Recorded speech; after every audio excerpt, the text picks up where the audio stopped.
জান্নাতকে কিস করতে যাওয়ার আগেই ঠাস করে মেরে দিল। সবার সামনে এভাবে থাপ্পড় দেওয়া একদম সহ্য হচ্ছিল না। কম বেশি সবাই আর চোখে তাকিয়ে আছে।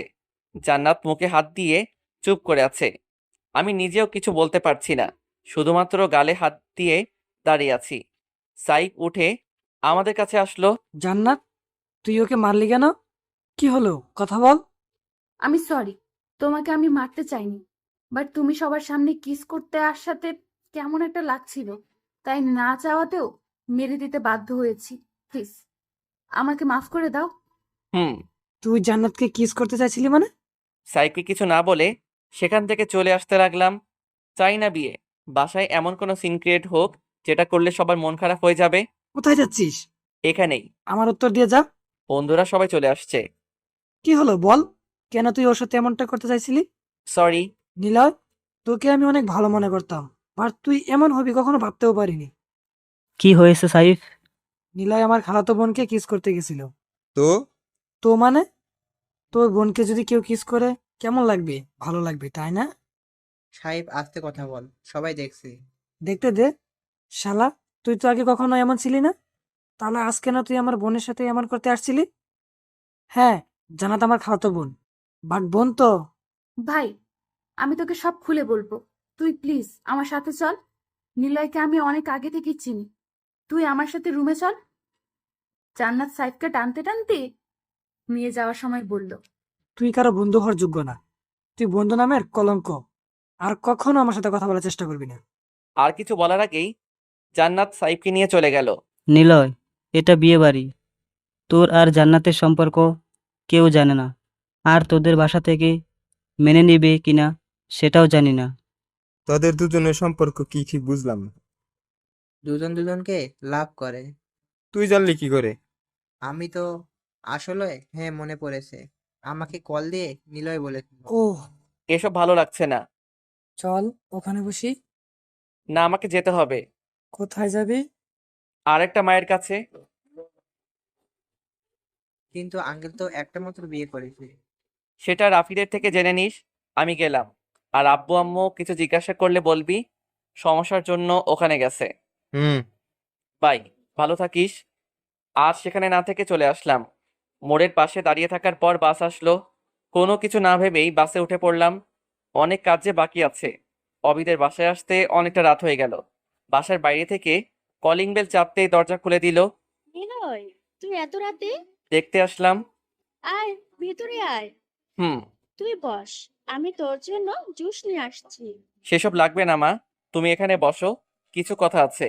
যা বলার পরে বলবি, বাট তার আগে তোকে কিছু খেতে হবে। ক্ষুধা নাই। আমিও শুনবো না। পানি খাচ্ছি। ওকে। চুপ। ফ্রিজ থেকে জুসটা বের করে গ্লাসে করে আমাকে দিল। এখন বল। আমি এখানে 2 দিন থাকবো, তারপর এখান থেকে চলে যাব। বাট কেউ যদি জিজ্ঞাসা করে কোথায় গেছিলাম, বলবে ট্যুরে গেছে। কিন্তু কেন? কারণ আমি সত্যি করে ট্যুরে যাচ্ছি। কার সাথে যাবি? ফ্রেন্ড, তুমি চিনবে না। ঠিক আছে, তুই রেস্ট নে। অনেকটা পথ জার্নি করে আসছিস। হুম। বসে না থেকে অবি রুমে গেলাম। যদিও আরো রুম রয়েছে, বাট দুজন একসাথে ঘুমাইলে ভালোই হবে। বাসায় থেকে অবির সাথে আড্ডা এবং মায়ের সাথে গল্প করে 2 দিন কাটালাম। আম্মু বারবার মাকে কল করে জিজ্ঞেস করছিল আমি এই বাসায় আছি কিনা। 2 দিন পার করার পর মাকে বলে বাসা থেকে চলে আসলাম। 2 মাস বাইরে থেকে কাটাতে হবে। এটা করলে হয়তো জান্নাতের প্রতি রাগটাও কমে যাবে। আমি চাই না জান্নাত আমার জন্য কষ্ট পাক, বাট সেদিনের ওই থাপ্পড়টার জন্য কেন জানি ওকে নিয়ে আর ভাবতে ইচ্ছে করে না। 2 মাস পর রাস্তা দিয়ে হেঁটে যাচ্ছি আর মাথার মধ্যে সব মনে করছি। অনেক দিন হলো সবার সাথে যোগাযোগ নেই, থাকবেই বা কি করে। কখনো যোগাযোগ করতেই চাইনি। এটা না যে কারো কথা মনে পড়তো না, সবার কথা মনে পড়তো। বাট জান্নাতের কথা তেমন মনে পড়েনি। জান্নাত নিজের মন জান্নাতকে ভুলিয়ে দিতে চায়। আর না হেঁটে বাসের জন্য রাস্তার পাশে দাঁড়ালাম। কিছু সময় পর বাস আসতেই উঠে বাসের একটা সিটে বসলাম। জান্নাতকে কতই না ভালোবাসতাম, কিন্তু এখন যতটা ভালোবাসি তার থেকে বেশি ওকে অসহ্য লাগে। মনে পড়লেও আগের মতো কিছুই ভাবি না। একটা সময় ছিল যখন কিনা জান্নাতকে নিয়েই ভাবতাম, বাট হঠাৎ করে আমার কি হলো নিজেও জানি না। টিকিট টিকিট টিকিট, সবাই টিকিট বের করেন জলদি। হঠাৎ বাস কন্ডাক্টরের আওয়াজ শুনে নিজেকে স্বাভাবিক করলাম। ভাই আপনার টিকিট। এখনকার একটা। 350 টাকা। হুম। মাথাটা সিটের সাথে হেলান দিতেই বাস আবার থামালো। প্রায় 5 মিনিটের মতো বাস দাঁড় করিয়ে রাখার পর পুনরায় চলতে শুরু করলো।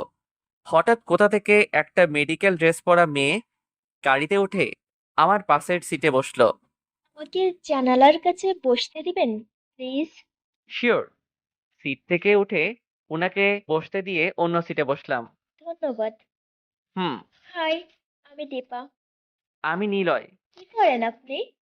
পড়াশোনা। আপনি? আমিও মেডিকেল স্টুডেন্ট। গুড। আপনার জিএফ আছে? কেন?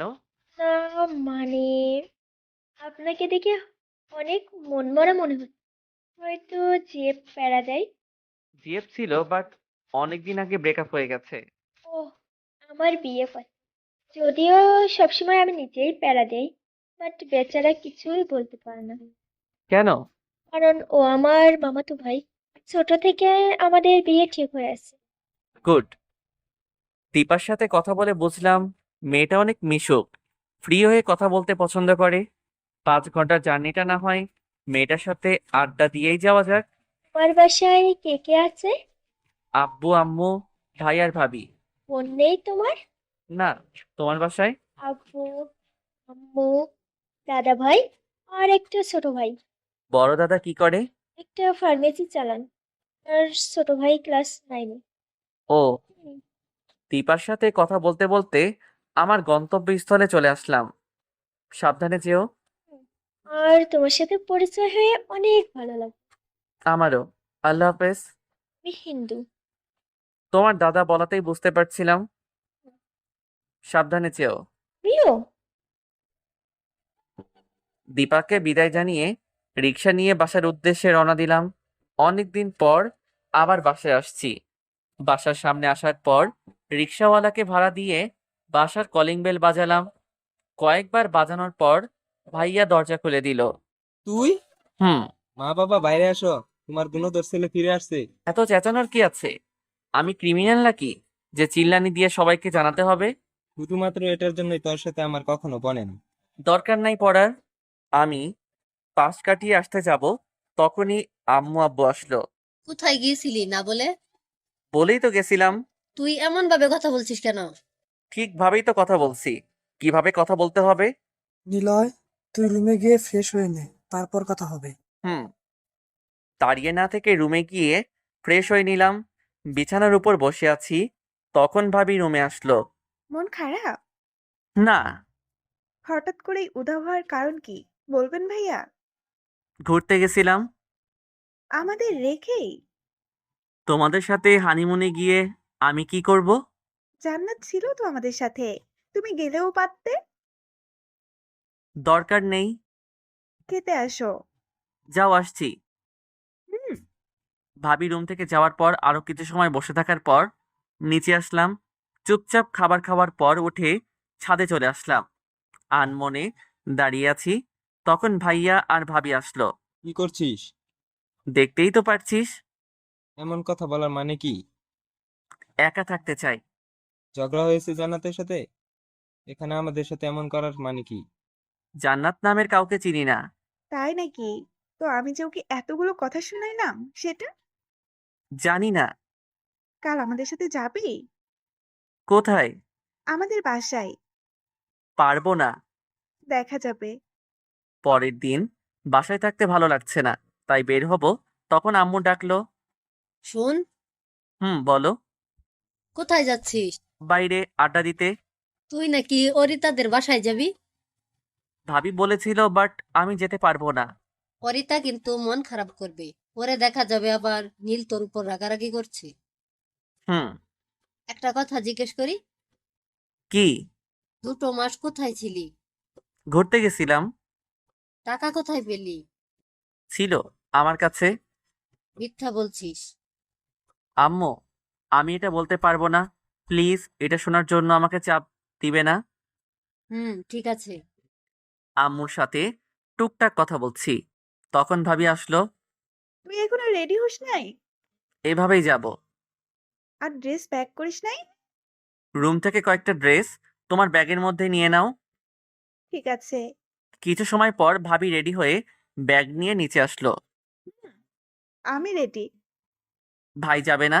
সদরে তার কিছু আছে? ও, আম্মু, আব্বু, আসছি। সাবধানে যাস। হুম, নিজেদের খেয়াল রাখবে, ঠিক আছে? ঠিক আছে। দুজন বাসা থেকে বের হয়ে বাস স্টপে আসলাম।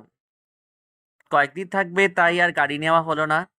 গাড়িতে দুজন পাশাপাশি সিটে বসার পর ভাবির থেকে ফোন নিয়ে গান শোনার সাথে ফেসবুক চালাতে লাগলাম। ভাবিদের বাসার সামনে আসতেই দেখলাম জান্নাত ছাদে দাঁড়িয়ে আছে। একবার তাকাতেই মাথা নিচু করে নিলাম। দাঁড়িয়ে রইলি যে, আয়। চলো। ভাবির সাথে বাসার ভিতরে আসতেই ভাবির মা বাবা রুম থেকে বের হয়ে আসলো। কেমন আছিস মা? ভালো। তোমরা সবাই কেমন আছো? ভালো। আর নিলয় তোমার কি অবস্থা? জি, আমিও ভালো। তা বাবা, মাঝে মধ্যে কোথায় হারিয়ে যাও? যেখানে সাধারণ মানুষ ভয় পায় বাট কিছু মানুষের শান্তি মেলে, সেখানে থাকি। তোমার কথা ঠিক আন্দাজ করতে পারলাম না। আন্দাজ করার মতো কথা বললে ঠিকই আন্দাজ করতে পারতেন আঙ্কেল। বাবা, তুমি ওর কথা বাদ দাও, একদম টেরা, সব সময় উল্টাপাল্টা কথা বলে। হুম। নিলয়কে রুম দেখিয়ে দে। হুম, ভাবির সাথে উপরে গিয়ে একটা রূপ দেখিয়ে দিল। গিয়ে ফ্রেশ হয়ে নে। ঠিক আছে। আর শোন, হুম, বলো। বাবা মায়ের সাথে অমন করিস না। ঠিক আছে। যা, ফ্রেশ হয়ে নে। হুম। ভাবি যাওয়ার পর রুমে গিয়ে ফ্রেশ হয়ে বাথরুমের বাইরে আসতেই দেখলাম জান্নাত বিছানার উপর বসে আছে। কেমন আছো? কিছু বললাম না। রেগে আছো? আপনি কে? দেখো, আমি কিন্তু মজা করছি না। প্লিজ, ভালো করে কথা বলো। রুম থেকে বের হ। আবার? এটাই আমার ভালো করে কথা বলা বোঝায়। আমি কিন্তু রেগে যাচ্ছি। আউট। এইটুকু বলতেই রুম থেকে চলে যাওয়ার জন্য ঘুরতেই শার্ট খুললাম। হঠাৎ করে কারো হাতের স্পর্শ পেলাম। আচমকা ঘুরে দেখলাম জান্নাত অপরাধীর চোখে তাকিয়ে আছে। তু তু তুই যাস নাই? তোর পিঠে এগুলো কি? কই কিছু না তো। একদম মিথ্যা বলবি না। বল, এগুলো কিসের দাগ? জানি না, অনেক আগে থেকেই লেগে আছে। কেন মিথ্যা বলছিস? আগে তো কখনো বলিস নাই। তাহলে কেন এমন করছিস? তোর কথা বলা শেষ হলে যেতে পারিস। যাব না। মেজাজ কিন্তু একদম খারাপ করবি না। করলে কি করবি তুই? জান্নাতের কথা শেষ হতেই চুলের মুঠি ধরে মুখটা নিজের মুখ বরাবর নিয়ে এনে বললাম, আজ থেকে 2 মাস আগে খুব তো ভদ্রতা দেখাচ্ছিলি, আজ হঠাৎ এমন করার কারণ কি? সেদিন তোমার ফ্রেন্ড ভুল বুঝেছে, তো আমার কি করার আছে? আমি কি ওকে বলেছিলাম তুমি আমাকে কিস করতে আসছো? কে ফ্রেন্ড? সাইফ। বন্ধু তো আমার না, ওটা তো তোর কাজিন। হয়তো তলে তলে অন্য কিছু হতে পারে। কি বলতে চাইছো তুমি? মানে লাভার। আর পুরোটা না শুনেই আমাকে ধাক্কা দিল, কিন্তু বেচারি হয়তো ভুলেই গেছে আমি ওর চুল ধরে আছি, যার ফলস্বরূপ চুলে টান লেগে ফ্লোরে পড়ে গেল। অনেক শক্ত করে ধরেছিলাম, হয়তো একটু বেশি ব্যথা পেয়েছে। তুই কখনো আমাকে বুঝবি না। যাকে এত লাভ করি, আজ সেই বলছে আমি আমার আন্টির ছেলের সাথে রিলেশনে আছি। কি ভাবিস নিজেকে? তুই নিজেকে কি ভাবিস? খুব সুন্দর একটা মেয়ে। আরে, তোর জায়গা যেই থাকতো তাকে এতটা ভালোবাসতাম। তুই ভালোবাসার কি দিয়েছিস? সবাই ভালোবাসা পাওয়ার জন্য কষ্ট পায়, আর তোকে এত ভালোবাসার পরেও পেয়েছি শুধু অবহেলা। জান্নাতের দিকে লক্ষ্য করে দেখলাম কান্না করছে। হুম, জানিস বালের এই কান্না করতে। আমি সবকিছুর জন্য সরি। চলো না, আবার নতুন করে শুরু করি। নতুন করে? সেটাও আবার তোর সাথে? আমাকে কি তোর পাগল মনে হয়? আমরা আর কখনো এক হতে পারবো না। কেন পারবো না? আমি চাই না। প্লিজ। ভাবিকে বলে আমার ড্রেস নিয়ে আয় একটু। হুম। রুম থেকে বের হয়ে গেল। প্রতিটা মানুষের জীবনে একটা সময় থাকে, খুব কাছের মানুষ অনেক ভালোবাসে, বাট সেই সময়ে তারা ভালোবাসার আসল মর্যাদা দিতে পারে না। যখন ভালোবাসার মানুষটার মনটা বিগড়ে যায় কিংবা মনটা তার প্রতি ভেঙে যায়, তখন আর সেই ভালোবাসা দেখাতে পারে না। হয়তো আমার ক্ষেত্রেও ঠিক এটাই হয়েছে। একসময় পাগল ছিলাম, আর এখন সাধারণ মানুষ, যার মনে নেই কোনো ভালোবাসার ছিটেফোঁটা। এসব ভাবতে ভাবতেই জান্নাত ড্রেস নিয়ে রুমে এসে দরজা বন্ধ করে দিল। ধন্যবাদ। প্লিজ নিলয়, আর একবার আমাকে সুযোগ দাও। আর কখনো তোমার সাথে খারাপ করব না। সরি। প্লিজ। ছাড় আমাকে। না, ছাড়বো না। লজ্জা লাগে না অপরিচিত মানুষকে এভাবে জড়িয়ে ধরতে? তুমি আমাকে মারলাম। তবে তোর তো তেমন কিছু হয়নি। যখন আমাকে সবার মাঝে অপমান করেছিলি, শুধু মানুষজন না, আমার বন্ধুদের সামনে অপমানিত করেছিস, তখন আমার কেমন লেগেছে? কিছু না বলে চুপ করে আছে। নিলয়, খেতে আয় আসছি। তাড়াতাড়ি। হুম। একটা টি শার্ট পরে বাইরে আসতে যাব, তখন ছ্যাঁচড়ার মতো জান্নাত আসতে লাগলো। তুই আগে যা। তুমি চলো। বাল। হুম, চল। না বললেও যাব। Good boy. কথা না বাড়িয়ে রুম থেকে বের হয়ে নিচে আসলাম।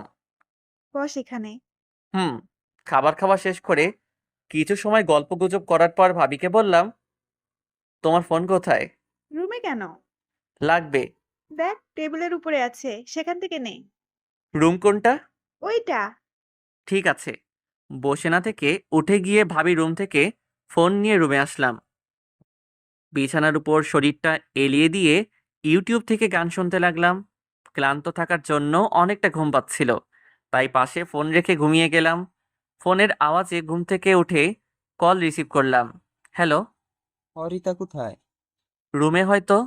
ওর ফোন তোর কাছে কেন? জানার পরেও যদি ওই কথা জিজ্ঞেস করে, তাহলে কেমনটা লাগে? কলটা কেটে দিয়ে বিছানা থেকে উঠে ভাবি রুমে গেলাম। ভাবি, আসবো? হ্যাঁ, আয়। রুমে এসে দেখলাম জান্নাত আর ভাবি বসে আছে। তোমার ফোন? হয়ে গেছে? ভাইয়া কল করেছে, হয়তো তোমার সাথে কথা বলবে, তাই নিয়ে আসলাম। তুই একটু বস, আমি কথা বলে দিচ্ছি। না থাক, আমি এমনিতেই ঠিক আছি। নিলয়। কোনো উত্তর না দিয়ে রুম থেকে বের হয়ে আসলাম। এখনো ঘুম কাটেনি, তাই রুমে এসে আবার ঘুমিয়ে গেলাম। বিকেলবেলা ঘুম থেকে উঠে ফ্রেশ হয়ে ছাদে আসলাম। একাকী আর ভালো লাগছে না। বন্ধুদের কারোর সাথেই তেমন যোগাযোগ নাই। যদিও ইচ্ছা ছিল, বাট সাইফের জন্য আর সেটা সামান্যতম ইচ্ছা নাই।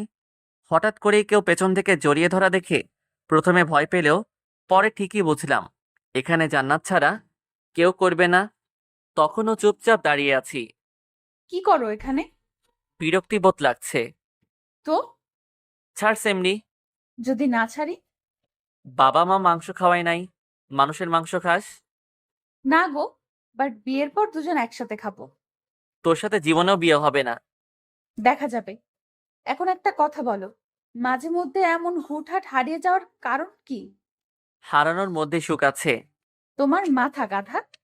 কখনো কখনো নিজেকে নতুন করে আবিষ্কার করার জন্য সবকিছু ছেড়ে ছুড়ে হারিয়ে যেতে হয়। আমিও ঠিক সেটাই করি। কেন করো? তোর বাপের চাকর পেয়েছিস, যা বলবি সেটার উত্তর দিতে হবে। আর ছাড় আমাকে, না হলে এমন কিছু করব যেটা অনেক ভয়ানক হবে। বাহ, হবে। না চাইতেও জান্নাতের সাথে কথা বলতে হচ্ছে, সেটাও শুধুমাত্র ভাবির জন্য। হুদাই যে এখানে আসতে গেলাম। শালার পোড়া কপাল একটা। কি করিস দুইজন? এখানে ছিলাম, বাট তোমার বোন আসাতে। চুপ। প্রেম করছি আপু। তাই বুঝি? নিলয় কি বলছে? মিথ্যা বলছে। তোমার বোনকে তো আমি চিনিই না। ও তাই?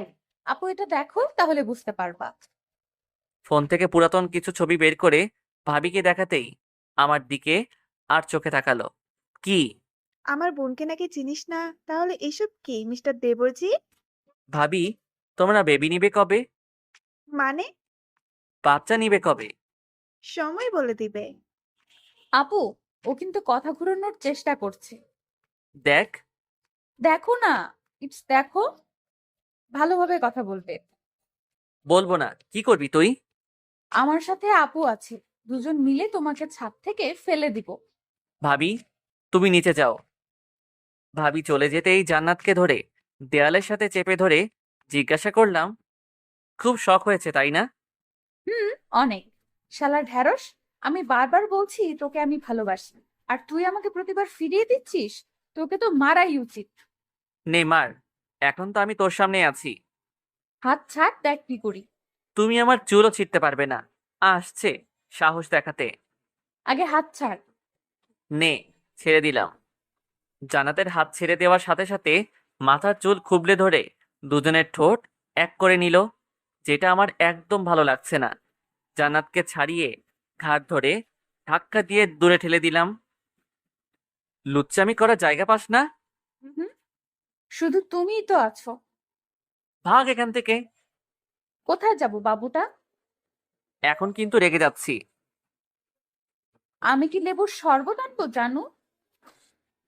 এবার যা, গিয়ে শরবত নিয়ে আয়। কুত্তা! ছাদে না থেকে চলে গেল। জান্নাত চলে যাওয়ার পর ছাদের চারপাশ ঘুরতে লাগলাম। আবারও সেই অতীত নাড়া দিয়ে উঠল। কতই না মধুর ছিল আমাদের সেই দিনগুলো, যখন একজন আরেকজনকে ছাড়া একদম থাকতে পারতাম না। অতীতের মাঝেই ডুব দেব, তখনই পেতনির কথা পেছন থেকে ভেসে আসলো। ওগো, এই যে তোমার রাগের শরবত। তুই কি আমাকে একটু টাইম শান্তিতে থাকতে দিবি না? আমাকে বিয়ে করো, সব সময় শান্তি খুঁজে দেব। কখনো না। তাহলে সহ্য করো। দেখ বইন, আমার এসব একদম ভালো লাগছে না। প্লিজ, বিরক্ত করিস না। কুত্তা, বনকারে কস। অন্য কেউ আছে নাকি? শরবত বানানোর কিচ্ছু জিনিস নাই, তাই কফি আনতে হয়েছে। তুই এখানে থেকে গিল, আমি যাচ্ছি। টাটা। কুত্তা! এটুকু বলেই ছাদ থেকে চলে গেল। আমিও আর ছাদে না থেকে নিচে চলে আসলাম। পরের দিন রুমে বসে আছি, তখন জান্নাত রুমে এসে দরজা বন্ধ করে দিল। দরজা বন্ধ করার কি দরকার? সবাই খারাপ কিছু ভাববে। আমিও সেটাই চাই। প্রয়োজন পড়লে আমি চিৎকার করে সবাইকে ডাকবো। তোর উপর কোনো ইন্টারেস্ট নাই। তাহলে কার প্রতি আছে? তোকে বলবো কেন? বলছি তাই। বলবো না। কুত্তা! কুত্তার পেছনে আসিস কেন? কুত্তাটার কাছে যে আমার জান রয়েছে। ঢং বাদ দিয়ে তুই যা। হাত ধরে টেনে রুমের বাইরে বের করে দিলাম। বিছানার উপর বসতেই আবার রুমে আসলো। ছ্যাঁচড়া যাকে বলে। রেজাল্ট দিছে কলেজের। তো আমি এবার থার্ড হয়েছি। তাতে আমার কি? আর তুমি 15তম। আজাইরা পেঁচাল। একটা কথা বলি, কি? অনেক ভালোবাসি। রুম থেকে যা, না হলে কখন কি হবে পরে আবার সবাইকে আফসোস করতে হবে। সেরকম তোমার সাহস নাই। ভালো তো, বাট এখন আউট। সব সময় এমন করে কথা বলো কেন? ভাল লাগে তাই। ভাল লাগে। ছি, এমন কথা বলতে লজ্জা লাগে না? মেয়ে নাকি পেতনি? পেতনি। আর এখন আমি তোমার ঘাড় মটকাবো। ভালো লাগছে না, যা। বললেই হলো নাকি? আমার ভালোবাসা নিবে কে? তোর ভালোবাসা দেখাচ্ছি। জান্নাতকে কোল থেকে নামিয়ে বিছানার উপর ফেলে দিয়ে হাত চেপে ধরলাম। ভালোবাসা লাগবে না? সাইড দেয়নি ভালোবাসা? দেখো, ও আমার খালাতো ভাই। ওর সাথে আমার কোনো সম্পর্ক নাই। তাছাড়া ও একজনকে ভালোবাসে। তুই কেন বুঝিস না? যেটা বোঝার সেটা অনেক আগেই বুঝেছি। নতুন করে বুঝতে পারার দরকার নাই। তোকে বোঝাচ্ছি, দাঁড়া। ঝাড়ি মেরে হাত ছাড়িয়ে নিয়ে আমার উপর চেপে বসে পা দিয়ে হাত চেপে ধরলো। এখন বলো। উঠ এখান থেকে। কেউ দেখলে ভাববে তুই আমাকে একা পেয়ে রেপ করছিস। শালা কুত্তা, মুখে যা আসে তাই বলতে হবে? তোর বাপের টাকা দিয়ে মুখ বন্ধ করে রাখছিস নাকি? আমার যেটা ইচ্ছা সেটা বলবো। আমারও যেটা ইচ্ছা সেটা করব। তোর কি? আজ তোর ভাই সাইব কই?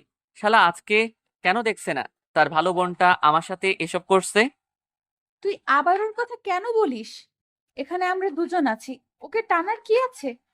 আপু আমাকে ছাড়েন, না হলে আপনার ভাই আমাকে এবার মারবে। বা করবে। ঠোঁটে ভালোবাসার ছোঁয়া দেওয়ার পর আমাকে ছেড়ে দিয়ে চলে গেল।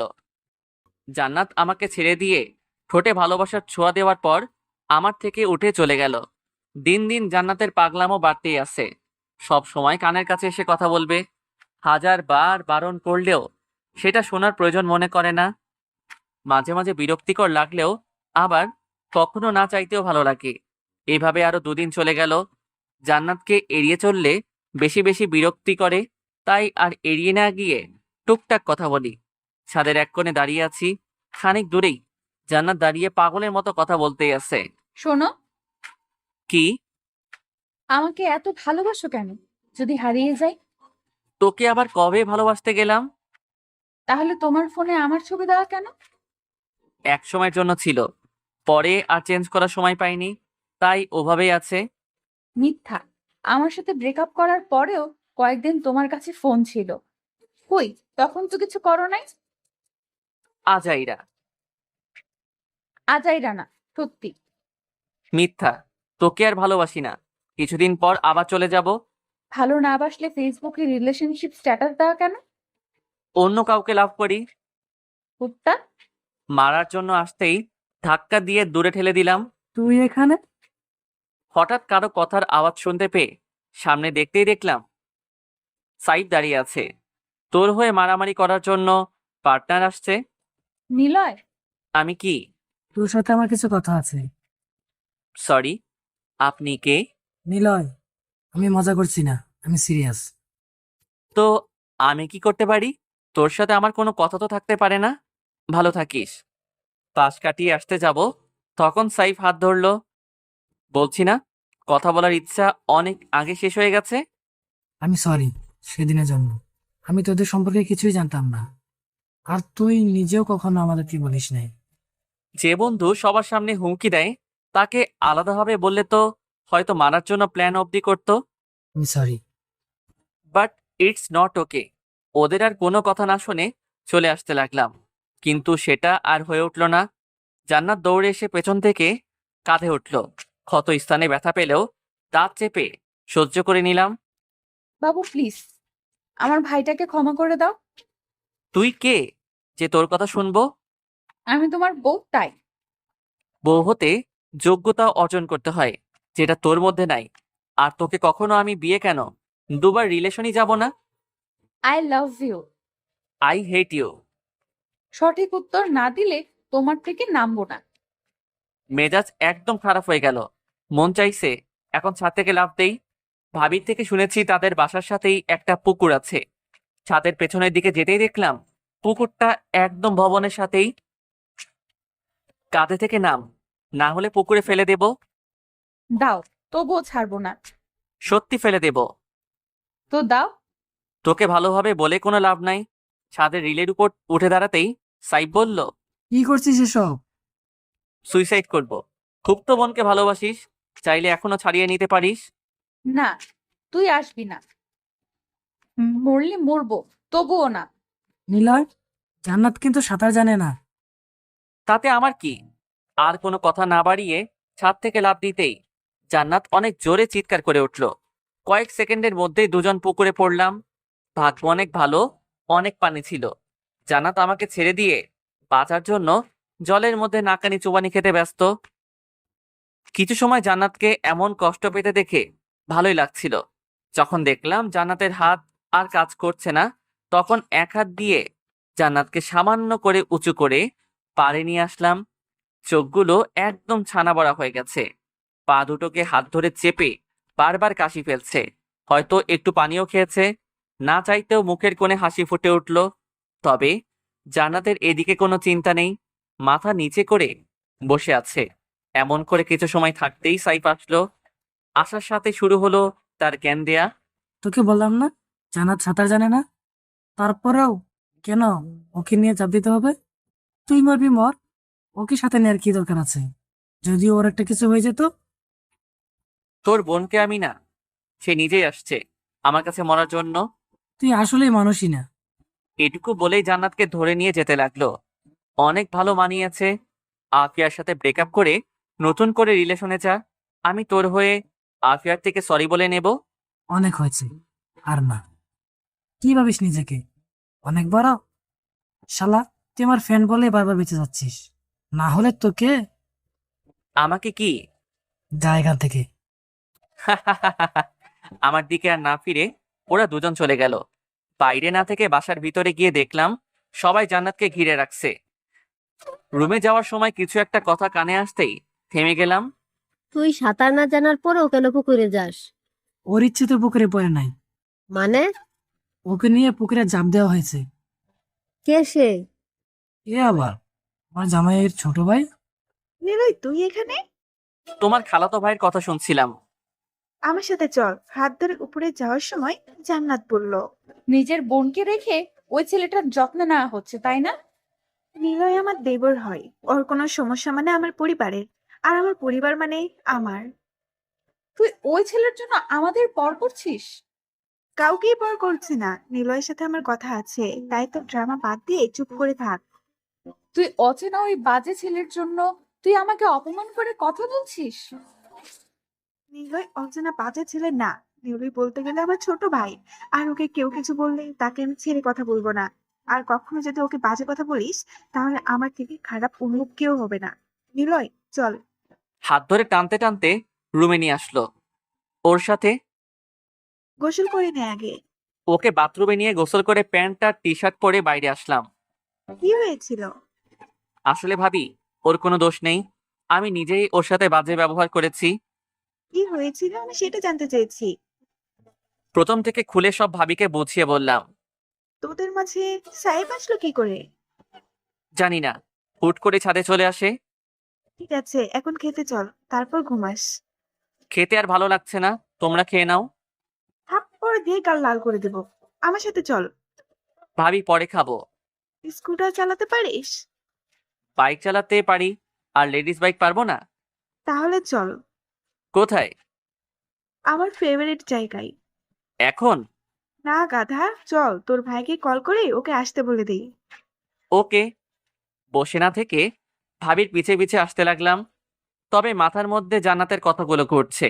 হঠাৎ করে এতটা বদলাতে কিভাবে পারে? একটু বেশি ভয় দেখালাম না তো? নিজেই নিজেকে প্রশ্ন করছি, বাট কোনো উত্তর পাওয়ার রাস্তা খুঁজে পাচ্ছি না। হঠাৎ আঙ্কেলের কথা কানে আসতেই ওনার দিকে তাকালাম। কোথায় বের হচ্ছিস? স্বপ্নেই রাখছে। তাড়াতাড়ি আসিস। ঠিক আছে বাবা। আর মা শোন, হ্যাঁ বাবা, বলো। তুই তো জানিস জান্নাত কেমন, তাই বলছি ওর সাথে রেগে না থেকে ইচ্ছে ভেবে ভুলে যা। আমি জানি বাবা। সাবধানে যাস। হুম।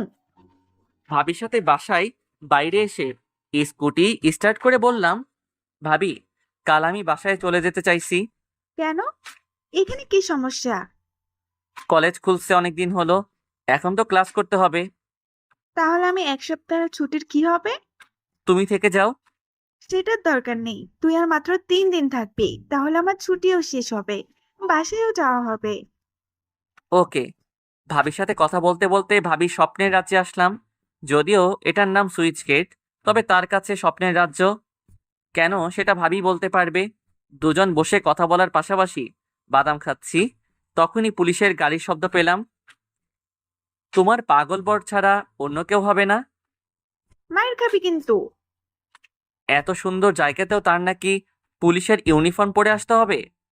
দুজনের কথা বলার মাঝে ভাইয়া আসলো। দাঁড়িয়ে রইলি যে? বেঞ্চে গিয়ে বসি। কোনো দরকার নেই, তুই এখানেই বসবি। তুমিও ওর মতো হয়ে যাচ্ছ দিন দিন। কোনো সমস্যা নেই, বসো তুমি। না চাইতেও ভাইয়া ঘাসের উপর বসলো। তুই সামান্য এখানে বসতেই এমন করছিস? আর কিছু কিছু মানুষ নিজের জীবনের মায়া ত্যাগ করে দেশের জন্য কত কি করে। কই, তারা তো এমন করে না। কারা করে এমন? অনেকেই করে, তোকে বললে যেটা বিশ্বাস করবি না। হুম। তুমি এদিকে কোথায় আসছিলে যে এত তাড়াতাড়ি? একটা থানায় কাজ ছিল, সেটা শেষ করে আসলাম। ও। সবাই মিলে কিছু সময় ঘোরাঘুরি করে সূর্যাস্ত দেখে ভাবিকে নিয়ে বাসার দিকে রওনা দিলাম, আর ভাইয়া তার টিম নিয়ে অন্যদিকে। পরের দিন ভাবি, জান্নাত আর আমি মিলে শপিংয়ে বের হলাম। যদিও সাইফকে আন্টি নিয়ে যেতে বলেছিল, কিন্তু ভাবি তাকে সরাসরি না করে দেয়। সবাই মিলে শপিং করছিলাম, তখন ভাবির ফোনে কল আসাতে একটু দূরে চলে গেল।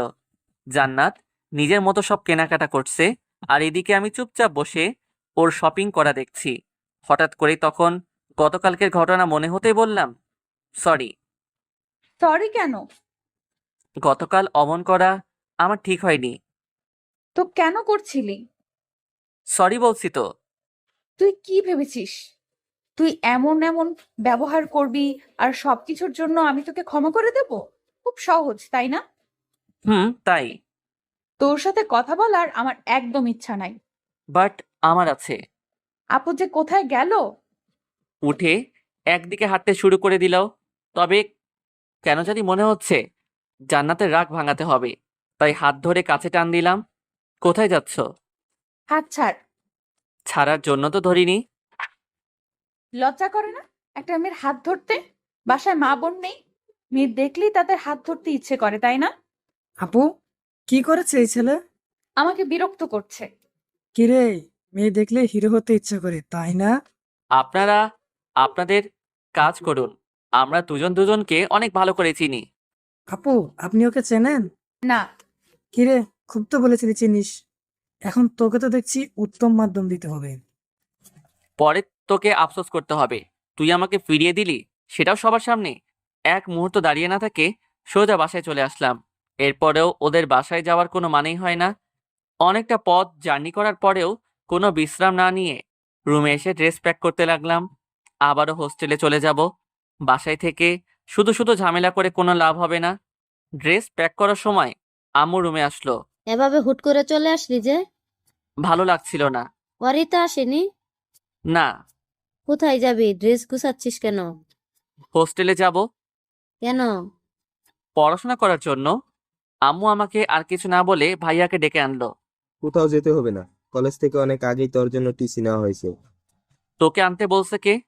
তোর সাথে আমার কিছু কথা আছে, আলাদা। বল। আলাদাভাবে। কোথায় যেতে হবে? ছাদে চল। এখানে বললে কি সমস্যা? সমস্যা আমার না, সমস্যা তোর হবে। মেজাজটাই খারাপ করে দিস। হুম। তুই চল। হুম। ভাইয়ার সাথে ছাদে আসার পর ভাইয়া চুপ করে আছে। মাথা নিচু করে কিছু একটা ভাবছে, যেটা তার চেহারা দেখে ঠিকই বোঝা যাচ্ছিল। কি হলো বল? তুই ওখানে যাওয়ার পর কি কি করতি? পড়াশোনা করতাম। আর কি করতি? আর থামলি কেন বল? জান্নাতের সাথে প্রেম করতাম। আমি মজা করছি না। সত্যি বলছি। আমাদের থেকে লুকাইলি?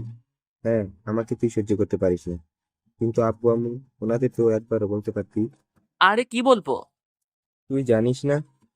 না। মুখে এক চিলতে হাসি দিয়ে পকেটে হাত দিল। ভেবেছিস আমি কিছুই জানি না, তাই না? কি? কি এটা? তুই কোথায় পেলি? বাংলাদেশ সেনাবাহিনী ক্যাপ্টেন নিলয়। তো তো তুই এটা কিভাবে পেলি? এত বড় সত্যি কেন আমাদের থেকে লুকাইলি? এটা ভুল আইডি। সেফটির জন্য ফেক আইডি বানিয়েছিলাম। মিথ্যা বলে আর কি হবে? চুপ করে আছি। ইতিমধ্যে কয়েকটা মিশনে কাজ করেছিস। ত- তবে সব থেকে ডেঞ্জারাস ছিল আন্ডারডগকে কিল করে দেশ থেকে মাদকাসক্তি সহ আরো বিভিন্ন দেশদ্রোহী কাজ থেকে রক্ষা করেছিস। তবুও বলবি তুই ফেক আইডি বানিয়ে ঘুরে বেড়াচ্ছিস? আমি পুলিশ, জানি কোনটা ফেক আর কোনটা আসল। আর্মি আইডি কখনো ফেক তৈরি হয় না। ভাইয়ার কথাগুলো খুব শান্তভাবে শুনছিলাম। তবে কেন জানি মনে হচ্ছে ভাইয়াকে সব বলা উচিত। হ্যাঁ, আমি আর্মি। তবে শুধু আর্মি না, আমার নামের আর্মির সাথে বড় একটা উপাধি লাগানো আছে, যেটা কিছুদিন পর উঠে যাবে। Secret army. আমাকে শুধু আর্মি ডিপার্টমেন্টের কর্নেল স্যার এবং কিছু সৈন্য ছাড়া তেমন কেউ চেনে না। মূলত স্যার নিজেই আমাকে সিক্রেট মিশনের জন্য তৈরি করেছেন। অবশ্য মেজর স্যার বাসায় জানিয়ে দিতে বলেছিল, কিন্তু কর্নেল স্যার আমাকে বারণ করে। আমিও বাসায় জানাতে চাইনি, যদি কথাটা ছড়িয়ে পড়ে। আমাকে জড়িয়ে ধরে ভাইয়া বলে উঠল, আমার এখনো বিশ্বাস হচ্ছে না। রাগী বদমেজাজি ভাই, আর্মি ক্যাপ্টেন। সাব্বাস ভাই। আউচ! কি হলো? পেছনে ব্যথা। কোথায়? দেখি তো। না, ঠিক আছে। দেখা বলছি। দেখালে তুই সবাইকে বলে দিবি। কাউকে বলবো না। কিন্তু এটা ঠিক না। দেখা বলছি। কোনো উপায় না পেয়ে পরে থাকা টি শার্ট খুলে ফেলতেই ভাইয়া পেছনে দেখতে লাগলো। তোর পিছনে বুলেটের দাগ কেন? আমি আর্মি, মিশনে গিয়ে বুলেট খাওয়াটাই তো স্বাভাবিক, তাই না? যদি কিছু হয়ে যেত? দেশের জন্য লড়াই করি, আমাদের প্রাণের বিনিময়ে তো আমাদের মাকে রক্ষা করি ভাই। কর্নেল শাহিনের থেকে তোর সব খবর নিলাম। তুই স্যারের খোঁজ পেলি কি করে? আর স্যার তো বলার কথা না। শাহিন আর আমি এক ব্যাচের ছিলাম। ও। এটা পরে নে। হুম। ভাইয়ার থেকে টি শার্ট নিয়ে পরে নিলাম। এখন চল। শোন, হ্যাঁ বল। এটা কাউকে বলবি না। তুই দেশকে রক্ষা করিস, আর আমি এটা কাউকে বলতে পারবো না। না, পারবি না। আমি সিক্রেট মিশনে আছি। আর মাত্র একটা। এটা শেষ হলেই সবাইকে জানিয়ে দেব। তার আগে তুই কাউকে কিছু বলতে পারবি না। শিকারকে। আবু সাইদ। নিমিষেই ভাইয়ার চেহারাটা মলিন হয়ে গেল। ওর চোখ দেখে বোঝা যাচ্ছে আমাকে বারণ করছে। কিন্তু আমার তো এটা কাজ না, দেশকে রক্ষা করা। এই মিশন কতটা ভয়ঙ্কর জানিস তুই? জানি। গত 10 বছর ধরে সাইদকে কেউ ধরতে পারেননি। ওকে শিকার করতে গিয়ে অনেকে শহীদ হয়েছে। জানিস এটা কখনো সম্ভব না, তবুও কেন? আমাদের কাছে কোনো কিছুই অসম্ভব না। দেশকে রক্ষা করার জন্য আমরা যে কোনো অসম্ভব কাজকে সম্ভব করতে প্রস্তুত। ভাইয়া আমার হাত ধরে দোলনার উপর বসালো। মিশন কবে? 1 মাস পরে। ডকুমেন্ট আছে হাতে, নাকি এখনো কিছুই জানা হয়নি? কর্নেল শাইন স্যার কিছুটা বলছে, বাট মেজর জেনারেল স্যার কিছু ডকুমেন্ট দিয়েছে, যেটা তোকে বলা যাবে না। শুধু তুই না, অন্য যে কেউ হলেও আমি এটা বলতে পারবো না। জানি আমি। তাহলে একটা মাস থেকে যা। ভেবেছিলাম আজকেই চলে যাব, বাট তুই যেহেতু জেনেই গেছিস, তাহলে থেকে যাব। বাট কাউকে কিছু বললে বুঝবি আমার সব শেষ। হুম। ভাইয়ের সাথে আরো কিছু সময় কথা বলে দুজনে নিচে আসলাম। ভাইয়া নিজের রুমে যেতেই আমি আব্বু আম্মুর কাছে আসলাম। কি কথা চলছিল? বোঝাচ্ছিল আমি যেন আর হোস্টেলে না যাই। কি ডিসিশন আসলো? পাগলটা সরি বলছে, না থেকে কি করব বলো? তোরা ঝগড়া বাদ দিয়ে দে, তোদের মারামারি ঝগড়া দেখতে একদম ভালো লাগে না। আব্বু। কি হুম? আর করব না তো। সত্যি? হ্যাঁ সত্যি। সবাই মিলে কথা বলছি, তখনই ভাইয়া উপর থেকে ফোনে কথা বলতে বলতে নিচে আসলো। এই বাসায় কি কোনো সমস্যা হয়েছিল? কই না তো। অরিতা বলছে কেন চলে আসছিস? তোকে বললাম না হোস্টেলে চলে যাব, সেই কারণে। ঠিক আছে। ভাইয়া ফোনে কথা বলতে বলতে একপাশে গেল। 2 দিন এইভাবেই কেটে গেল। আব্বু আম্মুর সাথে বসে কথা বলার পাশাপাশি ম্যাপ দেখছিলাম। তবে এটা আব্বু আম্মু কিছুই বুঝতে পারবে না। হঠাৎ করে ধপাস করে ব্যাগ ফেলার শব্দ পেতেই সামনে তাকালাম। দেখি ভাবি রাগী চেহারা নিয়ে তাকিয়ে দেখছে আমাকে। হাই ভাবি যান। আম্মা, তুমি বলে দাও আমি কারো ভাবি হই না। আমাকে যেন এই বাসায় কেউ ভাবি না বলে। আম্মু, তুমিও বলে দাও তাহাকে আমি ভাইয়ের বউ বলেই ডাকবো। চুপ গাদা। তোমরা কেউ আমাকে ভালোবাসো না। ও তোমাদের সামনে আমাকে রাগাচ্ছে, আর তোমরা দুজন চুপ করে আছো। তুই এখানে বস। হুম। দাঁড়িয়ে না থেকে আমার আর আম্মুর মাঝখানে বসলো। তুই এখানে বস। আসতে কোনো সমস্যা হয়নি তো? না আব্বু, তোমার ছেলে গাড়ি পাঠিয়েছিল। দেখি হাত সরাও। সোফার উপর শুয়ে মাথাটা ভাবির কোলে রেখে ম্যাপ দেখতে শুরু করলাম। ও, বলাই হয়নি কিসের ম্যাপ দেখছি। আর্মি একটা ওয়েব পেজ আছে, যেটা শুধুমাত্র সিক্রেট মিশনের জন্য।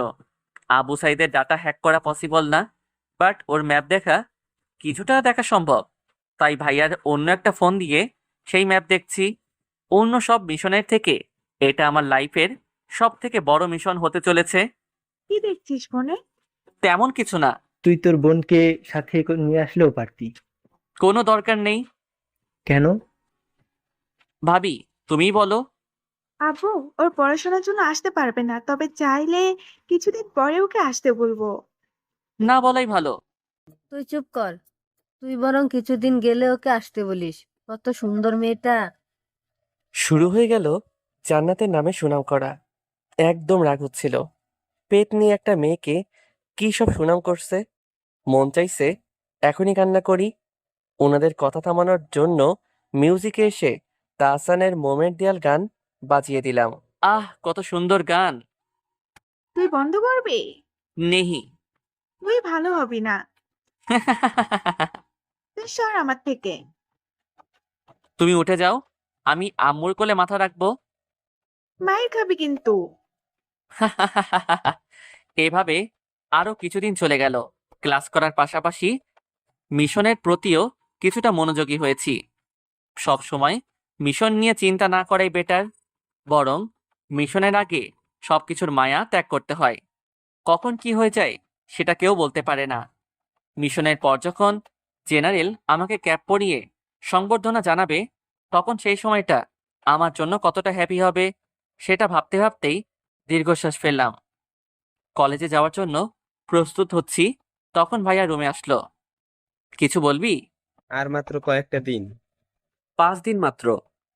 আর কয়েকটা দিন থেকে গেলেও পারতি। মিশনে নামতে হবে।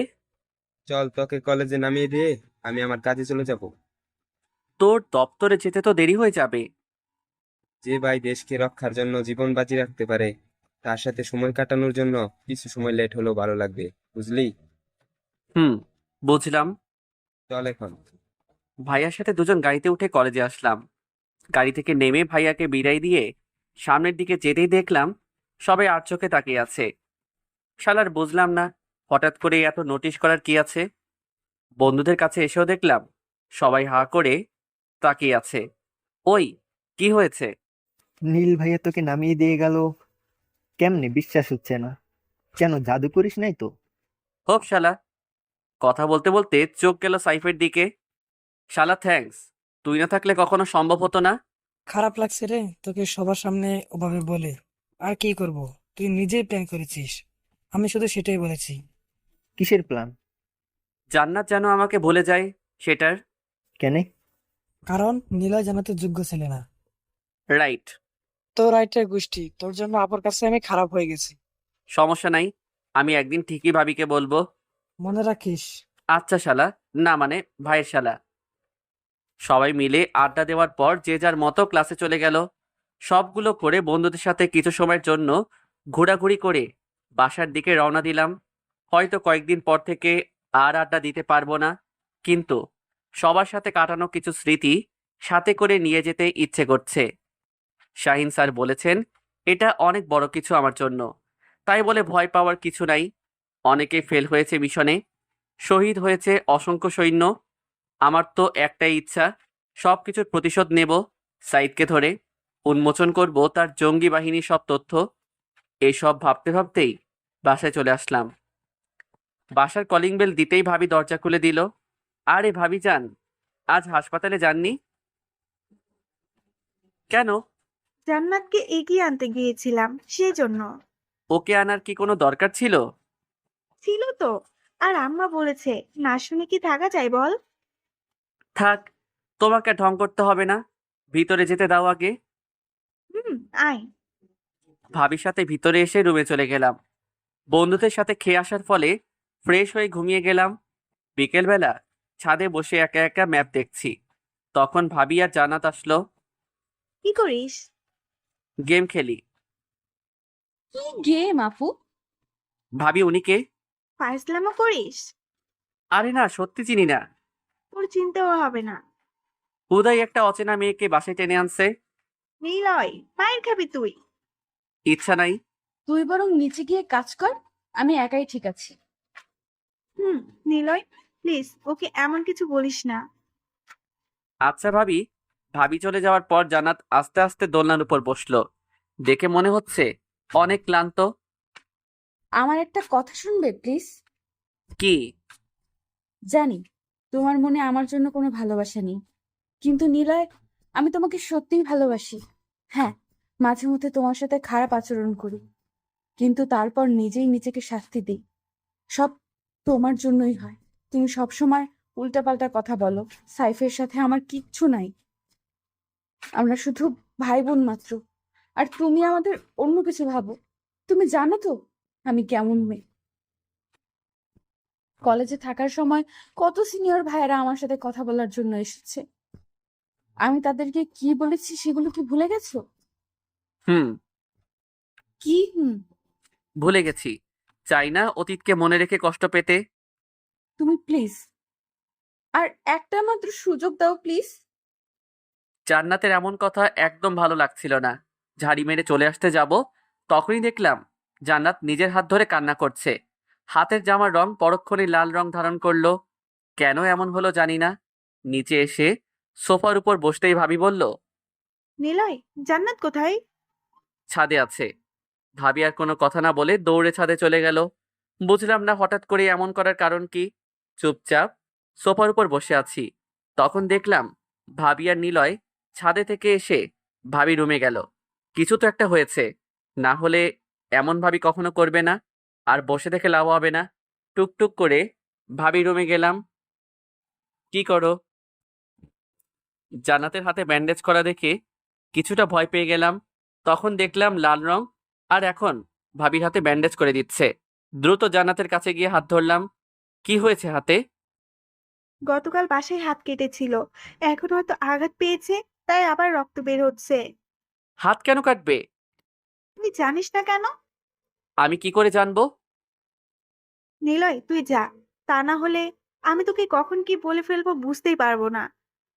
আমার আর বুঝতে দেরি রইল না। জান্নাত অন্য কোনো কারণ না, বরং আমার জন্যই হাত কাটছে। অনেক বেশি ক্ষত হয়েছে, প্রচুর রাগ হচ্ছিল, কিন্তু ভাবি পাশে থাকার জন্য কিছু বলতে পারছিলাম না। কি হলো, যা। না, কেন? আমি থাকবো। আপনি যান প্লিজ। তাড়াতাড়ি ব্যান্ডেজ করো। তোকে বলতে বলছি। না, বাট তাড়াতাড়ি করো। হুম। রক্ত মুছে দেওয়ার পর মেডিসিন লাগিয়ে ব্যান্ডেজ করে দিল। চলো। চলো মানে? তোমাকে বলিনি তো, জান্নাতকে বলছি। ও যাবে না। তুমি যাবে? না। তোমার 14 গোষ্ঠী যাবে। কোলে তুলে নিয়ে সোজা আমার রুমে নিয়ে আসলাম। বিছানার উপর বসিয়ে দেওয়ার পর হাঁটু গেড়ে জান্নাতের সামনে ফ্লোরে বসলাম। কেন এমন পাগলামি করছো শুনি? কি হলো বলো? এমনি করেছি। এসব আমাকে বলার কি দরকার? জান্নাত, আমার লাইফ অনেক বেশি ডেঞ্জার। এই লাইফে আসলে তোমাকেও ভয়ের মাঝে কাটাতে হবে। সব মানুষের সামনে ওইভাবে অপমান করেছো, তাই নিজেকে ঠিক রাখতে পারছিলাম না। তাই কাউকে কিছু না বলে বাসায় চলে আসছিলাম। হোস্টেলেও চলে যেতে চাইছিলাম, বাট ভাইয়া আগে থেকে টিসি নিয়ে এখানে সব করেছে। ভালো তো। তুমি সহজে বুঝবে না। উঠে গিয়ে রুমের দরজা বন্ধ করে দিয়ে আসলাম। এখন বলো কি সমস্যা? কারো কোনো সমস্যা না, আমাকে বাইরে যেতে হবে। এটা আমার বাসা, আমি যা বলবো সেটাই হবে। তাই কোনো কথা না বলে চুপ করে এখানে বসে থাকো। কেন শুনবো? আর একবার কোনো কথা বললে মেরে তক্তা বানিয়ে বাসায় পাঠিয়ে দেব। হাত কাটা ভালোবাসার পরিচয় না। ভালোবাসার মানুষকে আগলে রাখাই ভালোবাসা। আমাকে কিছু না বলে চুপ করে চোখের জল ফেলতে লাগলো। জান্নাতের কান্না কেন জানি এখন আর সহ্য করতে পারছিলাম না। বুকের বাম পাশে চিনচিন ব্যথা অনুভব করছিলাম। জান্নাতের পাশে বসে ওকে আমার দিকে ঘুরিয়ে নিলাম। আমি সরি, আসলে এই সময় তোমার গায়ে হাত তোলা আমার মোটেও ঠিক হয়নি। কিন্তু জানো তো, আমার মাথা ঠিক থাকে না। তুমি প্লিজ চুপ করো। আমি আপুর কাছে যাব। প্লিজ এমন করে না। আমি থাকতে আপুকে দিয়ে কি করবে শুনি? যা যা লাগবে আমাকে বলবে, আমি সব এনে দিব। জান্নাতকে শক্ত করে নিজের বাহুডোরে জড়িয়ে নিয়ে বললাম, ভালো লাগছে না, সরি বললাম তো। প্লিজ ছাড়ুন। তুমি কি চাও? আপুর কাছে যাব। আর কখনো আমার কাছে আসবে না তো? বলো, তুমি যেটা বলবে সেটাই হবে। বাট আজ তুমি যেটা ইগনোর করবে সেটা আর পাবে না। হয়তো রুমের বাইরে যাবে, নয়তো আমার কথা শুনবে। ডিসিশন তোমার। জান্নাতকে ছেড়ে দিয়ে কথাটা বলে জান্নাতের মুখের দিকে তাকিয়ে দেখলাম কিছু একটা ভাবছে। অনেকটা বিরক্তি প্রকাশ করছিল বটে। তাই আর বসে না থেকে রুমের দরজা খুলে দিয়ে বললাম, যাও। জান্নাত নিজেও এক মুহূর্ত দেরি না করে উঠে দাঁড়ালো। দরজা থেকে সরে এসে সোজা বেলকনিতে দাঁড়ালাম। হ্যাঁ, কষ্ট হচ্ছে, সেটাও জান্নাতের জন্য। জান্নাতকে মিশনে গিয়ে মনে পড়ে না, কারণ আমি চাই না জান্নাতকে মনে করে নিজেকে ভাবনার মাঝে তলিয়ে দেই। যখনই মনে পড়তো তখনই নিজের মনে বলতাম, মিশন শেষ হলেই তো দেখা করতে পারবো। লুকিয়ে রাখা এসব কথা ভাবছি, তখনই পেছন থেকে হাত ধরে ঘুরিয়ে নিল। কুত্তা, তোর সাহস কি করে হয় আমাকে রুম থেকে বের করে দেয়ার? আমি বের করে দিয়েছি নাকি? তুমি নিজেই তো চলে যেতে চাইলে, মনে করো। বললেই করতে হবে? অনেক ভালোবাসি তাই। জানা আছে কত ভালোবাসিস, আর সাইফের সাথে অনেক ভালোই প্ল্যান করেছিলি আমাকে ভোলানোর জন্য। সাইফের সাথে এক হয়ে উল্টাপাল্টা কাজ করতি। হুম। কি হুম? ব্যালকনি থেকে সরে এদিকে আয়। ওকে। জান্নাতের সাথে সাথে বিছানার কাছে আসলাম। কান ধর। ওকে। তোর কান। কেন? উঠবস করবি তাই। আমার থেকে তোমার কান বেশি সফট, তাই তোমার কান ধরে উঠবস করি। তুই টিকটক চালাস? না তো। তাহলে এটা জানলি কি করে? কোনটা? বলে গাল দুটো সফট, বাট এটা বলে আর মারে। এখন তুই আমাকে পাম দিচ্ছিস। শালার এত খবর রাখে কি করে? কি হলো? একটা কথা ছিল। কি কথা? আমার একটা বন্ধু অনেক অসুস্থ, চিকিৎসার জন্য নেদারল্যান্ড নেওয়া হয়েছে। আমাকেও যেতে হবে। তুই কেন যাবি? তুমি কি আর কখনো বলা হবে না? বিয়ে কর, বলবো। বিয়ে করা দেরি আছে। আমারও দেরি আছে তোকে তুমি করে বলার। কি একটা প্যারা মাইরি। এতদিনই ভালো ছিলাম, কুত্তিটা আবার প্যারা দেওয়া শুরু করবে। গালি দেয়া হলে এখন কিছু বল। গালি দিতে যাব কেন? গালি দিস নাই? একদম না। তাহলে ঠিক আছে। আমি I love you. I hate you. তাহলে আর কি করা? এই কলেজে আমার একটা ফ্রেন্ড হয়েছে, নাম জেনি। জোশ দেখতে। এখন না হয় ওকে ভালোবাসি বলবো। দাঁড়িয়ে আছিস কেন, যা। যাবই তো। আশেপাশে কিছু একটা খুঁজতে লাগলো, বুঝলাম না কিছুই। হঠাৎ করে কুকুরের মতো কি খুঁজতে আসে। কি খুঁজো? তোর রুমে লাঠি নাই? না, কেন? হারামজাদা, তোকে পিটাবো আমি। বাবু শান্ত হও প্লিজ। না, আমার কথা না শুনলে অনেক খারাপ কিছু করব, যেখান থেকে মানুষ ফিরে আসে না। চুপচাপ খাটের উপরে বসো। কোনো কথা না বলে ধপাস করে বিছানার উপর বসলো। নাকটা বড় হয়েছে। অনেক ভালোবাসি পাগলি। কখনো ছেড়ে যাবে না তো? কি বলবো ভেবে পাচ্ছি না। কি হলো? সবই আল্লাহর হাতে। তবে আমি অনেক চেষ্টা করব এই পাগলিটার হাত ধরে রাখার জন্য।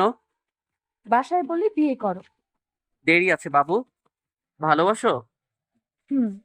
তাহলে কোনো ভয় নেই। একটা সময় আসবে যখন আমি আর তুমি অনেক হ্যাপি হব। হুম। জান্নাতের কপালে ভালোবাসার পরশ ছুঁয়ে দিয়ে বললাম, এখন ভাবির কাছে যাও। না, এখানে থাকবো। ভাবি অন্য কিছু ভাববে। সব জানি। নতুন করে কি ভাববে শুনি? তুমি সব বলেছো। হ্যাঁ, তো কি হয়েছে? কিছুই না। আমি ঘুমাবো। ঠিক আছে ঘুমাও, আমি নিচেই আছি। কোনো দরকার নেই, এখন তুমিও আমার সাথে ঘুমাবে। আমার কোনো উপায় না পেয়ে জান্নাতকে জড়িয়ে নিয়ে ঘুমাতে হলো। এইভাবে আরো 3টে দিন চলে গেল। জান্নাতকে আগের মতো করে নিয়েছি। চাই না আমার জন্য ওর কোনো ক্ষতি হোক। এখন আর কলেজে গেলাম না, সবার সাথে সময় কাটাচ্ছি। কয়েকদিন পর চলে যাব, জানি না আবার কবে আসবো। আব্বু আম্মু ভাইয়া ভাবি বন্ধুরা আর সবশেষে জান্নাত, সবাইকে অনেক মিস করি। বাট যখন মিশনে যাই তখন মাথায় একটাই কথা থাকে, দেশদ্রোহীদের বন্দি করতে হবে। রুমে বসে এসে ভাবছি তখন হুট করে খেয়াল করলাম বাইরে থেকে রুম নক করছে। বসে না থেকে উঠে গিয়ে দরজা খুলে দিতেই জান্নাত ভিতরে এসে দরজা আটকে দিল। কি করছিলি? ভাবছিলাম। কি? হাতে সময় নেই। কিসের সময়? বাসায় থাকার। পরশু চলে যেতে হবে। জানি তুই আমাকে মিথ্যা বলছিস। তোর কোনো বন্ধুর কিচ্ছু হয়নি। বল না, কই যাবে আমাকে রেখে? আমাকে নিয়ে গেলে কি হবে? সত্যি বলছি, তুই যা বলবি আমি সেটাই শুনবো। একটা কথাও বলবো না, চুপ করে থাকবো। তবুও আমাকে সাথে করে নিয়ে যা, প্লিজ। খুব মনোযোগী হয়ে জান্নাতের কথা শুনছিলাম। পাগলিটার কত শখ আমার সাথে যাবে। যদি এখন বলি কোনো মিশনে যাব, তখন আমাকে রেখেই পালাবে। কি হলো? কথা বলছিস না যে? হ্যাঁ বলো। আমাকে নিয়ে যা। সরি সোনা, আমি খুব তাড়াতাড়ি ফিরে আসবো, এসে সব বলবো। এখন বললে কি হবে? আমার ক্ষতি হবে। ঘোড়া হবে। হুম। আন্টি ডাকছেন কেন? ডিনার করার জন্য। চলো। এখানে পাপড়ি দে। যখন তুমি করে বলবে সেদিন দেবো অনেকগুলো। কখনো বলবো না। আমিও দেব না। তুই দিবি না মানে? তোর বাপ দাদা সবাই দিবে। তাদেরকেই বলো। আমাকে কোনো উত্তর না দিয়ে কিছু একটা ভেবে কলার ছেড়ে দিয়ে ঢ্যাং ঢ্যাং করে রুম থেকে বের হয়ে গেল। আমিও আর না থেকে নিচে চলে আসলাম। এত সময় লাগে? তোমার বোন আসতে দিতে চাইছিল না। জান্নাত কি বলছে? না আপু, ও মিথ্যা বলছে। আর আমাকে তো অন্য একটা কথা বলছিল। আপু সত্যি, আমি ওকে কিচ্ছু বলিনি। আমি জানি কে কি রকম। জান্নাত, তুমি চিন্তা করো না। ও যেটাই বলুক না কেন, জানি ও মিথ্যাই বলবে। দেখলি আপু, তুই না থাকলেও আন্টি ঠিকই আমাকে সাপোর্ট করবে। হয়েছে হয়েছে, আর কথা বলতে হবে না, খেয়ে নাও। হুম। তারপর সবাই মিলে খাওয়া শুরু করলাম। তবে বারবার ভাইয়া আর চোখে দেখছিল, হয়তো কিছু একটা বলবে। ইশারা করে বোঝালাম, কিছু বলবি? প্রতি উত্তরে ভাইয়া মাথা ঝাঁকিয়ে না উত্তর দিল। আর কিছু না ভেবে খাওয়া শেষ করে রুমে চলে আসলাম। শুয়ে শুয়ে ফোনে ম্যাপ দেখছি, তখন দরজা নক করার শব্দ পেয়ে উঠে গিয়ে দরজা খুলে দিতেই দেখি ভাইয়া। ভাইয়ার সাথে বিছানার উপর বসে বললাম, কিছু বলবি? যাচ্ছিস কবে? পরশু ভোরবেলা। আর আসবি কবে? মিশন শেষ করে। কথা হবে কি মাঝে মধ্যে? তুই জানিস মিশনে গিয়ে কোনো সৈন্য আপনজনদের সাথে কথা বলে না। আর আমি তো সেখানে একজন ক্যাপ। হুম। দুজন কথা বলছি, হঠাৎ করে জান্নাতের কথা শুনে ভাইয়া জান্নাতের দিকে তাকালো। ওই কুত্তা, শুধুমাত্র একটা কিস চেয়েছিলাম, দিস নাই। আবার নিচে গিয়ে উল্টাপাল্টা কথা বল। তুমি এখানে? দুলাভাই আপনি? এখানে কেন? আড্ডা দিতে আসছিলাম। তাহলে এসব বকা দিলে কাকে? আমার একটা শত্রুর কথা মনে হতেই। বুঝতে পারছি, নিলয় তারা কথা বল, কাল তোর সাথে আলাদা কথা হবে। ঠিক আছে। ভাইয়া এটুকু বলে চলে গেল। ভাইয়ার সামনে এসব বলতে লজ্জা করে না? আরে, আমি কি জেনে আছি দুলাভাই আর তুই একসাথে আসো? চোখ নেই তোমার? না, নেই। ভালো, এখন যাও, আমাকে ঘুমাতে দাও। সেটা কি করে হয়? আমিও ঘুমাবো এখানে। পাগল নাকি? কেউ দেখে ফেললে খারাপ ভাববে। আমি সেসব কিচ্ছু জানি না। প্লিজ অন্য রুমে যাও। তুই আমার সাথে এখন ঘুমাবি কিনা বল। না। তাহলে আর কি, রুমে গিয়ে আবার হাত কাটবো? মেজাজটাই একদম খারাপ করে দিল। রাগ কন্ট্রোল করতে না পেরে ঠাস করে মেরে দিলাম। তুই মারলি কেন? সরি বাবু, তুমি ওসব কথা বলতেই মেজাজ খারাপ হয়ে যায়, তাই মেরে দিয়েছি। সরি। সরির গুষ্টি। রুমে গিয়ে ঘুমাও। এখানেই ঘুমাবো, আর সাথে তোকে নিয়ে। দেখো জান্নাত। তোকেই দেখছি। যাও না। চল কুত্তা। ধাক্কা দিয়ে বিছানার উপর ফেলে দিয়ে আমাকে শক্ত করে জড়িয়ে ধরলো। জান্নাত প্লিজ রুমে যাও। চুপ থাক শালা, এখন আমরা বাসর করবো। নাউজুবিল্লাহ, বিয়ের আগে এসব করলে আল্লাহ পাপ দেয়। ওলে আমার ভালো মানুষ রে, চেনা আছে তোকে। ভালোই তো। এদিকে দেখ। কি? অনেক ভালোবাসি তোকে। ভালোবাসি টু পাগলি। আমাকে নিয়ে ঘুমাতে তোর খারাপ লাগছে তাই না? কখন বললাম? তাহলে জড়িয়ে নিচ্ছ না কেন? নাকি আমি খারাপ বলে? এত ইমোশনাল হওয়ার কি দরকার আছে? এখনই ধরছি। জান্নাতকে শক্ত করে ধরতেই পাগলি বুকের মাঝে মাথা লুকিয়ে চুপ করে রইল। মাথায় একটা চুমু দিতেই জান্নাত বলল, আর একটা এখানে। কোনো দরকার নেই। আমার দরকার আছে। একদম না। আমার কথার কোনো জবাব না দিয়ে দুজনের ঠোঁট এক করে নিল। কিছু সময় এভাবে চলার পর জান্নাতকে রেখে দাঁড়িয়ে গেলাম। কি হলো? তুমি ঘুমাও, আমি অন্য রুমে আছি। তুই ঘুমাবি কিনা বল। না। তোর বাপ ঘুমাবে শালা। জোর করে টানতে টানতে বিছানার উপর নিয়ে গিয়ে ঘুমানোর জন্য বলল। অনেকটা বাধ্য হয়েই ঘুমাতে হলো। অনেকটা সময় শুয়ে থাকার পর লক্ষ্য করলাম জান্নাত ঘুমিয়ে গেছে। মায়াবী মুখটা আবারও খুব কাছে থেকে দেখতে পাচ্ছি। গালের উপর হাত দিয়ে স্পর্শ করতেই হালকা নড়ে উঠল। কপালে একটা চুমু দিয়ে শক্ত করে জড়িয়ে নিয়ে ঘুমিয়ে গেলাম। পরের দিন কোনো রকমে পার করে রাত ৩টার সময় তৈরি হলাম। আব্বু সাইদকে মারা এবং দেশকে রক্ষা করার জন্য যেতেই হবে। রুম থেকে কিছু জিনিস ব্যাগে তুলে বাইরে তাকালাম। না, বাইরে কেউ নেই। এটাই সুযোগ বাসা থেকে বের হওয়ার। কাঁধে ব্যাগ আর হাতে জুতা নিয়ে আস্তে আস্তে বাসার বাইরে চলে আসলাম। খুব দ্রুত জুতা পরে রওনা দিব, তখনই পেছন থেকে শুনলাম, সাবধানে যাস। এত রাতে? অপেক্ষায় ছিলাম। সবার খেয়াল রাখিস। আর জান্নাত যেন পাগলামি না করে। খেয়াল রাখিস ভাই। আল্লাহ হাফেজ। আর পিছে ফিরলাম না। একটা মায়া সবার সাথে থাকতে বলে, কিন্তু সেটা সম্ভব না। দৌড়ে বাস স্টপে চলে আসলাম। Captain come on. গো, নাও চলো এখন। এক মুহূর্ত দেরি না করে গাড়ি স্টার্ট করা হলো। আগে থেকে প্ল্যান করা ছিল আমায় এভাবে নিয়ে যাওয়া হবে, বাট কোনো নির্দিষ্ট টাইম ছিল না। কি অবস্থা ক্যাপ? গুড, তোমাদের কি অবস্থা? All good. আর আবরাম কখন আসা হয়েছিল? একটাই আসছিলাম। অনেকদিন পর আবারও টিমমেটদের সাথে মিলে ভালো লাগলো। সবাই টুকটাক কথা বলছিলাম। আর হ্যাঁ, আবরাম নিজেও আর্মিতে আছে।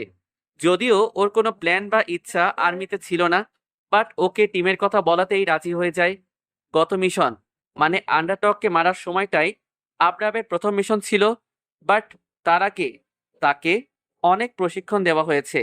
সবাই মিলে কথা বলতে বলতে ক্যাম্পে চলে আসলাম। ক্যাম্পে এসে প্রথমেই ড্রেস পরে নিলাম। ক্যাব, হ্যাঁ, কি বলো? এখন আর সময় নেই, কিছু সময় পর মেজর আসবে। এত ভোরবেলা?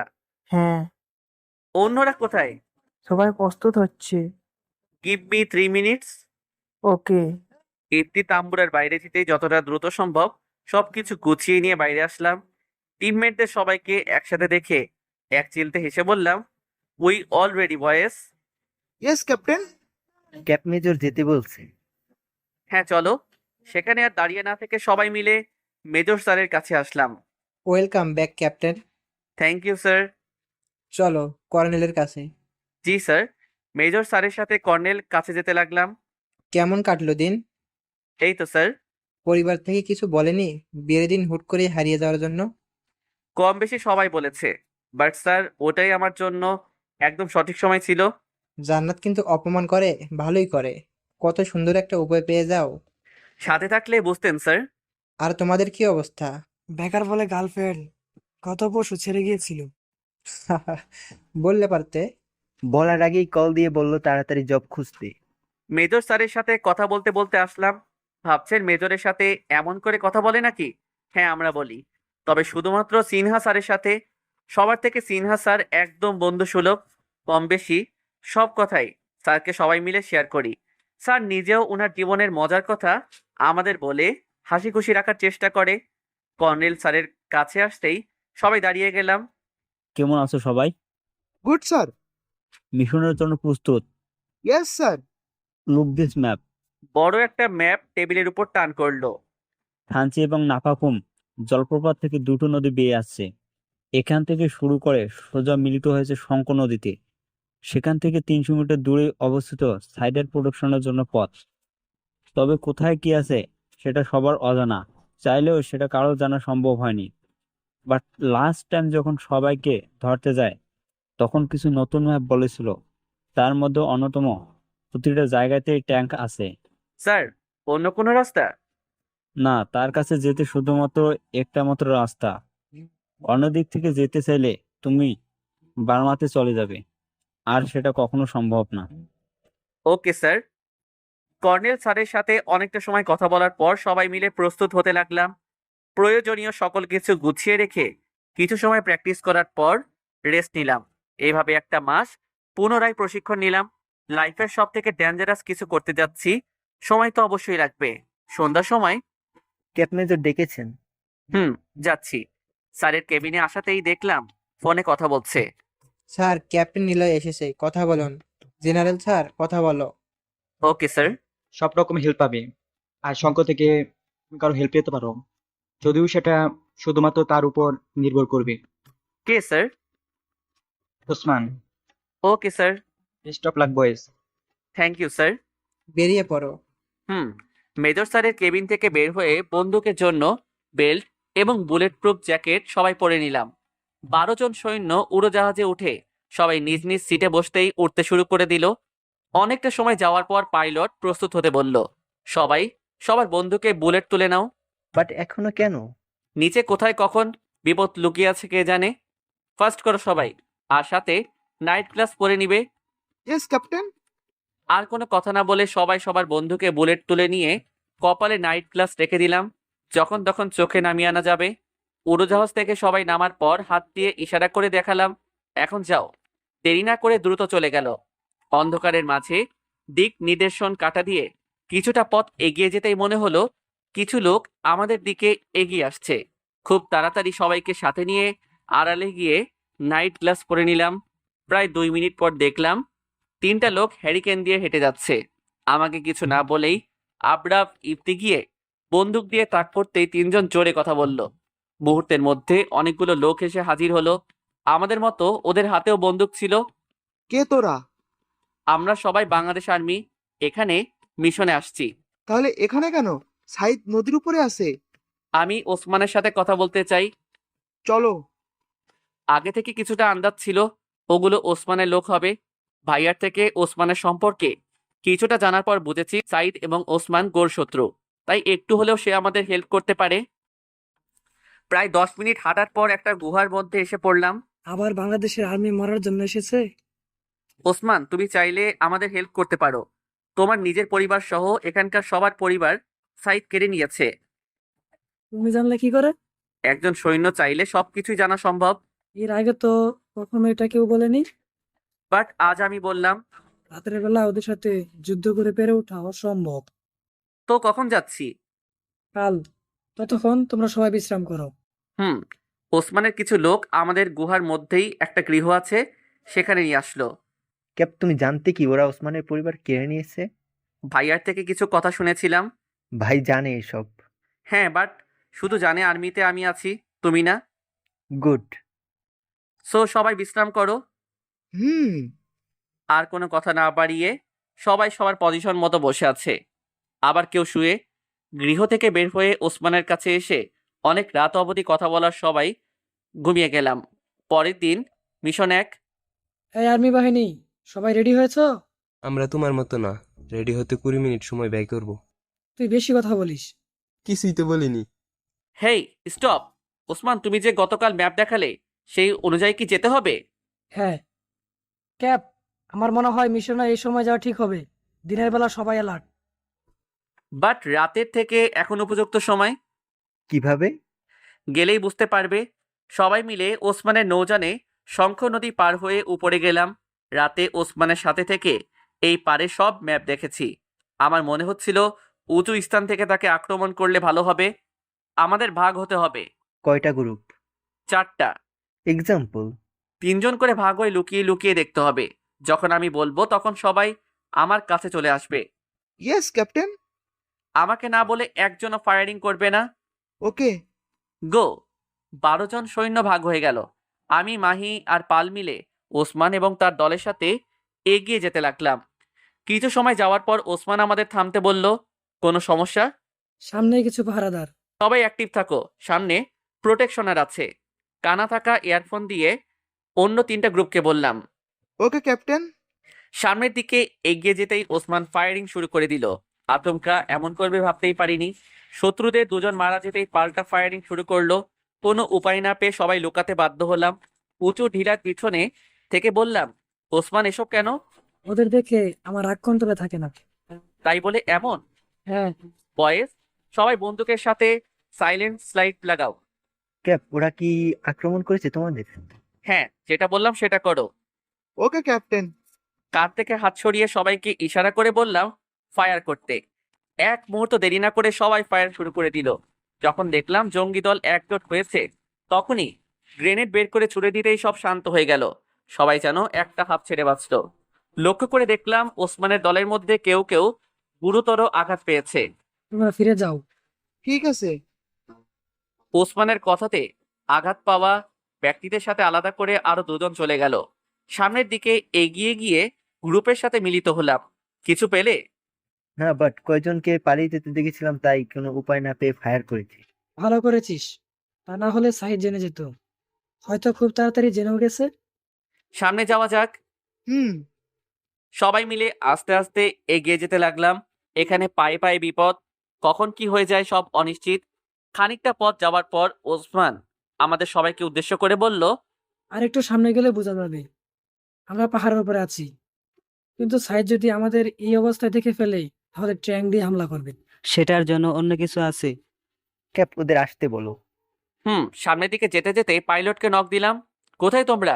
তোমার থেকে 1 মাইল দূরে অবস্থান করছি। চলে আসো। নেটওয়ার্ক ব্যস্ত অন করো। স্কাইপ টাওয়ার বানাও।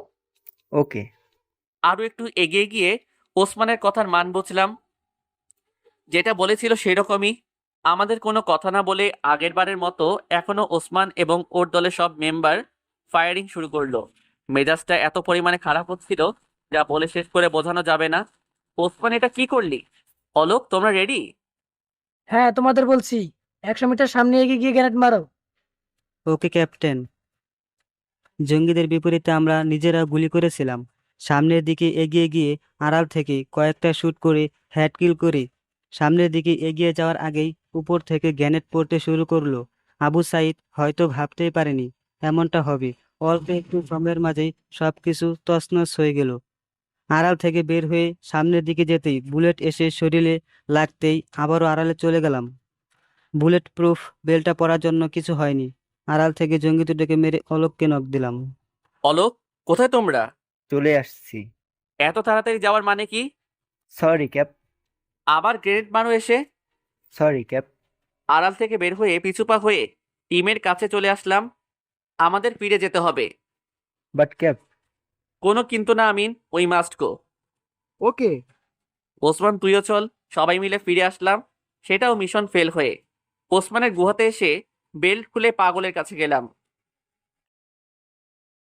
এই যে ভাইরা আপুরা, কোথায় যেতেছেন?